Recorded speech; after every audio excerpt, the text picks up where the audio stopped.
अनेक दिवसांपासून राज्यामध्ये ऐतिहासिक मुद्द्यांवरून वातावरण चिघळलेलं पाहायला मिळतंय. प्रत्येकच मुद्द्यांवरती दोन गट पडलेले पाहायला मिळतात. म्हणजे अगदीच औरंगजेबाच्या कबरीचा मुद्दा असेल किंवा आता वाघ्या कुत्र्याच्या समाधीचा मुद्दा असेल, सगळ्यावरतीच दोन गट पडलेले आहेत. राजकीय नेत्यांचे असतील किंवा इतिहास संशोधकांचे असतील आणि त्यामुळेच वातावरण सध्या कुठेतरी चिघळल्याचं दिसून येत आहे. त्यातच शिवप्रतिष्ठानचे जे संस्थापक आहेत संभाजी भिडे यांनी आणखी एक वादग्रस्त वक्तव्य केलेलं आहे. छत्रपती शिवाजी महाराज हे सर्वधर्मीय समभाव मांडणारे नव्हते. खरं तर त्यांना केवळ हिंदवी स्वराज्य, हिंदूंचं राज्य स्थापन करायचं होतं. अशा पद्धतीचं एक विधान त्यांनी केलं. खरं तर छत्रपती शिवरायांना सगळेच जण संपूर्ण महाराष्ट्रातली जनता ही त्यांना देवाच्या स्थानी मानते. मात्र त्यांच्या या विधानामुळे आता आपण बघतोय की अनेक पडसाद उमटताना पाहायला मिळतात. माझ्याबरोबर आता संभाजी ब्रिगेडचे सगळेच पदाधिकारी आहेत. या सगळ्याच वक्तव्यावरती त्यांना काय वाटतंय हे जाणून घेणार आहोत. काय वाटतंय संभाजी भिडेंकडून वारंवार अशा प्रकारची विधानं केली जातात आणि हे विधान म्हणजे तुमच्या दृष्टिकोनातून काय वाटतं? पहिल्यांदा आपल्या टॉप न्यूज चॅनलच्या सर्व सबस्क्रायबरांचं या ठिकाणी सहर्ष स्वागत करतो. सर्वांना सप्रेम जय जिजाऊ. बांधवांनो, मी अविनाश मोहिते, शहराध्यक्ष संभाजी ब्रिगेड पुणे. मॅडम, आपण जो विषय घेतलेला आहे तो अतिशय संवेदनशील विषय या महाराष्ट्रामध्ये सध्या गाजत आहे. हा जो मनोहरपंत कुलकर्णी उर्फ मनोहर भिडे आहे, या भिडे गुरुजींनी अनेक वादग्रस्त वक्तव्य या महाराष्ट्रामध्ये सातत्याने केलेले आहेत. पाठीमागल्या काळामध्ये याच मनोहर भिडेनी असं सांगितलं होतं की माझ्या बागेतले आंबे खाल्ले तर महिलांना पुत्र रत्न प्राप्त होतील. टिकली लावली, ज्या महिला टिकली लावत नाहीत त्या हिंदू धर्माशी निगडीत नाहीत किंवा त्यांना त्याचा अधिकार नाही हिंदू धर्मामध्ये, किंवा त्यांनी जे कोरेगाव भीमाला जी दंगल घडली त्या कोरेगाव भीमाच्या दंगलीमध्ये सुद्धा डायरेक्टली इनडायरेक्टली याच मनोहरपंत कुलकर्णीचा संबंध आलेला होता. हाच मनोहर पंत कुलकर्णी आता सध्या वाघ्या कुत्र्याच्या संदर्भात जो बोलतोय, जो सांगतोय ते एकदम झूट आहे, खोट आहे. कारण त्याचा असं आहे की हा जो मनोहरपंत कुलकर्णी आहे हा भटमान्य टिळकांच्या छत्रछायेखाली वाढलेला हा एक पात्र आहे आणि ह्याचा कुठंतरी मला वाटतंय त्या वाघ्या कुत्र्याशी अनैतिक संबंध आलेला आहे की काय, असं सध्या महाराष्ट्रातल्या जनतेला वाटू लागलेला आहे.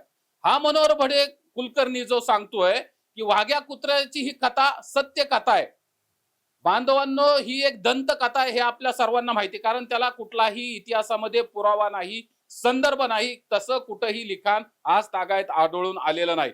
मग छत्रपतींच्या समकालीन पुराव्यामध्ये किंवा उत्तरकालीन पुराव्यामध्ये ज्या बकरी लिहिलेल्या आहेत, जे मोगलांनी लिखाण केलेले आहे, जे डाचांनी, फ्रेंचांनी, इंग्रजांनी लिखाण केलेले आहे, या लिखाणामध्ये या वाघ्या कुत्र्याचा कुठलाही समकालीन किंवा उत्तरकालीन पुरावा मिळून येत नाही. बांधवांनो, ही एक दंतकथा आहे. तिचा उगम कुठं झालाय? राम गणेश गडकरीच्या कुठला संन्यास, राजसन्यास या नाटकामध्ये त्याचा उगम झालेला आहे. त्या वाघ्या कुत्र्याला पहिल्यांदा वाघ्या हे नाव त्या राम गणेश गडकरींनी दिलेलं आहे. राम गणेश गडकरी हा कोण आहे? ज्यांनी छत्रपती संभाजी महाराज, छत्रपती शिवाजी महाराज, मासाहेब जिजाऊ यांची अथेच्छ बदनामी केलेली, यांच्या चारित्र्यावर असंख्य चिंतोडे उडवलेले आहेत. छत्रपती संभाजी महाराज बदफैली किंवा व्यसनी कसा आहे हे दाखवण्याचा प्रयत्न केलेला आहे. छत्रपती शिवाजी महाराजांवरती तर पराकोटीची टीका याच काय म्हणतात त्याला भाटाळलेल्या बामणांनी केलेली आहे. म्हणून हे जे मनोहरपंत कुलकर्णी आहे, जे भिडे गुरुजी आहेत, हा नासका कांदा आहे. याला लवकरात लवकर मेंटल हॉस्पिटल मध्ये ऍडमिट करण्याची गरज आहे. तो काय सांगतो की त्या छत्रपतींच्या निधनानंतर चितेमध्ये कोण गेला? तर वाघ्या कुत्रा गेला. वाघ्या कुत्रा हा शेतकऱ्यांचं एक प्रामाणिक श्वान आहे. छत्रपतींकडे असंख्य घोडे होते, हत्ती होते. त्यातल्या एका घोड्याचं, एका हत्तीचं नाव कुणाला सांगता येईल का? हा प्रश्न या ठिकाणी उपस्थित होतोय. मग वाघ्या कुत्र्याचं नाव कसं काय तुमच्या लक्षात राहिलं? छत्रपतींच्या निधनानंतर त्यांच्या ह्याच्यामध्ये चितेमध्ये त्यांची धर्मपत्नी पुतळाबाई ही सती गेलेली आहे आणि त्या पुतळाबाईंचं स्मारक त्या ठिकाणी छत्रपतींच्या शेजारी आहे. परंतु वाघ्या कुत्र्याचं स्मारक करून काय दाखवायचंय तुम्हाला? काय साध्य करायचंय तुम्हाला? छत्रपतींच्या पेक्षा वाघ्या कुत्रा मोठा आहे का? त्याचा पुतळा एवढा तुम्ही त्या उंचीचा करून ठेवलाय. रायगडावरती जे जे पर्यटक फिरण्यासाठी येतात ना, आपल्या माध्यमातून या ठिकाणी पहिल्यांदा सांगतोय, त्या पुतळ्याच्या गड किल्ल्याच्या पायथ्याला कधी जाऊन तुम्ही थांबा आणि फक्त येणाऱ्या बालबच्चांना तुम्ही विचारा, काय रायगडावर पाहिलं तुम्ही? तर सांगतात आम्ही कुत्र्याची समाधी पाहिली. कुत्र्याची समाधी म्हणजे काय करताय तुम्ही? छत्रपतींना तुम्ही फार काय संबोधण्याचा या ठिकाणी प्रयत्न करताय? छत्रपतींना तुम्ही कुठली त्या ठिकाणी काय म्हणतात त्याला संबोधित देताय तुम्ही त्यांना. म्हणजे छत्रपतींचा हा जाणून बुजून केलेला अपमान हे एक षडयंत्र हे आपण समजून घेतलं पाहिजे. म्हणून त्याला कोण पाठीमागं घालतंय, तर त्याला घालतोय आता नवीन लक्ष्मण हाके, आणि त्याला कोण घालतोय तर गोपीचंद पडळकर याला घालतोय. याला जातीय रंग देण्याचा प्रयत्न केला जातोय. धनगर आणि मराठा वाद लावण्याचा प्रयत्न केला जातोय. ज्या 31 तारीख अल्टिमेटम दिलेला आहे ती होळकरांची 300वी जयंती आहे म्हणून असं सांगितलं जातं की तुम्ही त्या दिवशी जाणीवपूर्वक 31 तारीख दिली. 31 तारीख सोडा, आम्ही 1 तारखेचा अल्टिमेटम देतो. संभाजी ब्रिगेडचे प्रदेशाध्यक्ष ऍडव्होकेट मनोज आकरे साहेब आणि महासचिव सौरभदादा खेडेकर यांनी संभाजी महाराजांच्या या गोष्टीचं समर्थन केलेलं आहे. जर तुम्ही 31 मे पर्यंत पुतळा काढला नाही, तो वाघ्या कुत्र्याचा, संभाजी ब्रिगेड त्याच्यावर कारवाई करेल, एवढं आपल्या माध्यमातून या ठिकाणी सांगतो. नक्कीच तुम्ही हा मुद्दा मांडलेला आहे. संभाजी ब्रिगेडची वाघ्या कुत्र्याच्या समाधीच्या बाबतची जी काही भूमिका आहे ती वेळोवेळी आपल्या समोर आलेलीच आहे.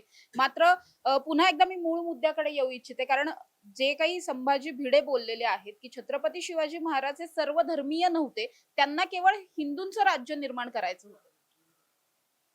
हे बघा, छत्रपती शिवाजी महाराजांनी सर्व मावळ्यांना सोबत घेऊन 18 पगडजात 12 बलुतेदारांना सोबत घेऊन या स्वराज्याची स्थापना केलेली आहे. ते कुठल्याही हिंदू धर्माचे, हिंदू समाजाचे, हिंदू देशाचे समर्थन करत नाहीत. छत्रपतींनी जर हिंदू धर्माचं समर्थन केलं असतं तर अनेक 12 बलुतेदार भटक्या जमाती छत्रपतींनी मावळे म्हणून सोबत घेतलेल्या नव्हत्या. मुस्लिमांना सोबत घेऊन छत्रपतींनी स्वराज्याची या ठिकाणी रचना केलेली आहे, स्वराज्य निर्माण केलेलं आहे. म्हणून असं म्हणणं की ते फक्त हिंदू धर्मासाठी, हिंदू देशासाठी, म्हणून त्यांना काय त्यांचं कर्तृत्व संकुचित करण्याचा हा एक प्रकार आहे. अशी कुठलीही घटना किंवा असलं कुठलंही लेखन किंवा असलं कुठलंही इतिहासामध्ये अवलोकन आमच्या तरी वाचनात आलेलं नाही. म्हणून भिडेंच्या एका सुप्त मेंदूतून ही सुप्त कल्पना आलेली आहे. त्या मनोहरपंत भिडेच्या डोक्याचं मेंदूतलं मुळ्यात कधीतरी ठणकतं, अशी काहीतरी वेगवेगळी या ठिकाणी तो प्रलोभन करतो किंवा लोकांना सांगण्याचा प्रयत्न या ठिकाणी करतो. म्हणून तुम्ही जे सांगितलंय की हिंदू धर्मासाठी, हिंदू देशासाठी, छत्रपती संभाजी महाराजांच्या बद्दल बी त्यांनी हिंदू धर्मरक्षक असा सांगण्याचा प्रयत्न केला. स्वराज्य रक्षक छत्रपती संभाजी महाराज हे संभाजी ब्रिगेडनं मांडण्याची अनेक वेळा प्रयत्न केलाय, पण त्याला काय करतात, हे जाणीवपूर्वक याला शह देतात. आणि छत्रपती संभाजी महाराज कसे धर्मरक्षक होते, ते कसे गोहत्यापासून ते त्यांना वाचवत होते, हे सांगण्याचा सतत प्रयत्न केला जातो. हा संभाजी भिडे पाठीमागल्या काळात सांगत होता की गायींचं गोमूत्र पेल्यावर अनेक रोग बरे होतात, अनेक ते शेण खाल्ल्यानंतर अनेक त्वचा विकार जातात.